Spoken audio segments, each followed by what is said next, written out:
Bonjour Hervé Morin. Bonjour, nous allons parler de la rentrée des classes, mais d'abord un mot sur ces images qu'on vient de voir dans le journal de 7h30. 7 dealers encagoulés, surarmés dans la cité Paul Mistral à Grenoble qui font une démonstration de force. On a vu d'autres images, celles des nuits de violence. Une nuit de violence à Paris après la défaite du PSG. Nous avons connu un été orange mécanique, dit ce matin dans le Figaro Xavier Bertrand. Est-ce que vous constatez une dégradation en matière de sécurité sur le terrain ?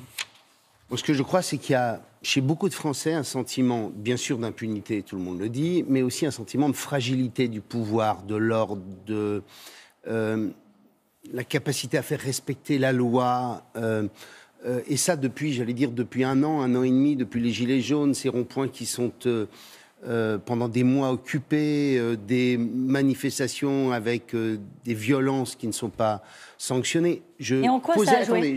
Le hasard de la vie a fait qu'hier, j'ai appelé un représentant d'un syndicat de police. Je lui ai dit, mais est-ce que tu peux me dire simplement une chose ? Sur les 143 personnes qui ont été mises en gardée à vue à la suite des violences sur les Champs-Élysées, combien vont faire l'objet de sanctions ? Et entre les mineurs qui rentrent chez eux, ceux pour qui on a des alternatives à la poursuite, ceux pour qui il n'y a pas de poursuite, globalement, sur 143 personnes, une trentaine vont faire l'objet soit d'un déferment en parquet, soit l'objet d'une comparution légale. Le problème, illégale. c'est la sanction. La sanction clair, pénale, c'est ça le problème. Bien sûr, il y a une question de prévention. Deuxièmement, il y a une question de sanction et d'impunité. Il faut des peines rudes, sévères, dures. Alors, c'est facile à dire, c'est moins facile à faire, et tous les pouvoirs l'ont dit.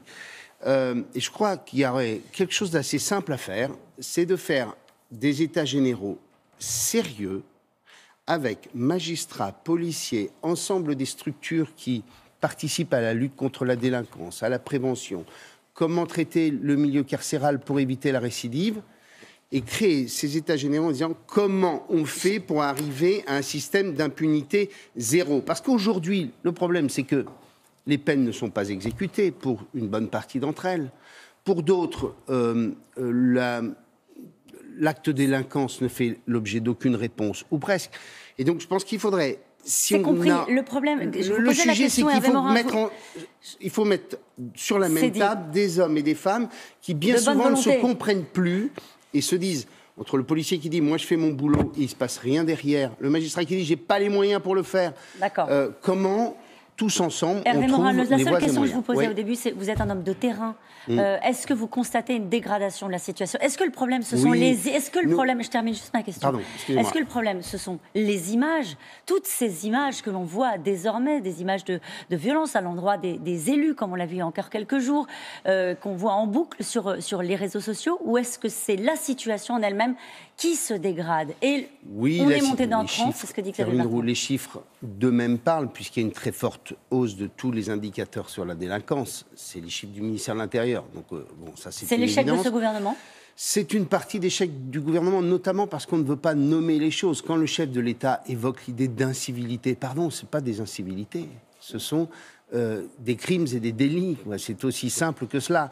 Et donc, nos compatriotes, moi je le ressens tous les jours, se disent, mais finalement, il y a 2 poids, 2 mesures. Il y a nous, le conducteur de la route, emmerdé avec le PV pour telle ou telle chose, et puis les autres qui, globalement, peuvent faire ce qu'ils veulent. On parle de la rentrée, je le disais en débutant cette interview, vous avez écrit à Jean-Michel Blanquer, alors lui il dit ce matin... J'ajoute que ça peut pas... Oui. La réponse, ça peut pas être... Pardon, excusez-moi. Ça peut pas être à chaque fois simplement un déplacement du ministre de l'Intérieur pour annoncer 10 policiers de plus, parce que ça fait 10 ans qu'on voit la même chose, et au bout du compte, bien entendu, rien ne se passe. La méthode Darmanin, c'est la même que la méthode Sarkozy ? Non, Nicolas Sarkozy, il y avait des résultats, il y avait un certain nombre de décisions qui avaient été prises sur les plaines penchées, etc., qui avaient quand même produit des effets. Je le disais, vous avez écrit à Jean-Michel Blanquer, il dit ce matin, lui, dans Le Parisien, si la situation s'aggrave, nous sommes prêts. Il promet une année scolaire normale. Vous lui avez écrit pour lui dire tout simplement, nous ne sommes pas prêts. Non, je n'ai pas dit nous ne sommes pas prêts. J'ai dit, je pense qu'il y a eu une question simple, un sentiment d'un ministère en vacances au mois de juillet et au mois d'août. Ministère de l'Éducation nationale ? Oui, avec... le sentiment que, allez, on se préparait pour une rentrée normale et que, de toute façon, c'était le schéma dans lequel on était et qu'on ne se posait pas la question de savoir s'il y avait un plan alternatif et un plan B. En quelque sorte, une espèce de défaut de concentration sur, mais si la situation épidémiologique s'aggrave, que fait-on? Et donc, ce que je dis, c'est bien de faire les têtes de chapitre en disant il y aura des solutions, les demi-classes, etc. Mais après, il faut le faire. Et comment on bâtit dans chaque établissement les conditions pour mener une scolarisation la plus effective possible dans l'hypothèse où il nous faudra, dans quelques jours ou dans quelques semaines, dans certains départements ou dans certaines villes, créer des conditions qui garantissent la sécurité sanitaire. Est-ce que la rentrée peut avoir lieu, selon vous, dans de bonnes conditions, le 1er septembre? Elle peut avoir lieu aussi longtemps que la situation épidémiologique ne s'aggrave pas, si j'en crois ce que nous dit Jean Castex. Je donne crédit. Très clairement, si demain, on continue à avoir une progression de l'épidémie, je dis, que fait-on pour les internats? Est-ce qu'on a préparé des solutions alternatives? Est-ce qu'on a regardé pour faire en sorte qu'une partie... Puisqu'on sait que dans les internats, on n'est pas capable d'assurer la distanciation sociale. Est-ce qu'une partie de ces jeunes, on peut éventuellement les héberger ailleurs, dans d'autres conditions? Deuxième exemple. Si on est dans des classes à demi-effectif, comment fait-on pour assurer la scolarisation pleine et entière des élèves sur 5 jours? Il faudrait bâtir avec les collectivités locales un vrai dialogue pour faire en sorte qu'on trouve éventuellement des espaces, des classes, où on pourrait embaucher du personnel, bâtir des systèmes de scolarisation à distance, ou éventuellement permettre à des profs de se déporter dans ces espaces. Les régions sont livrées à elles-mêmes?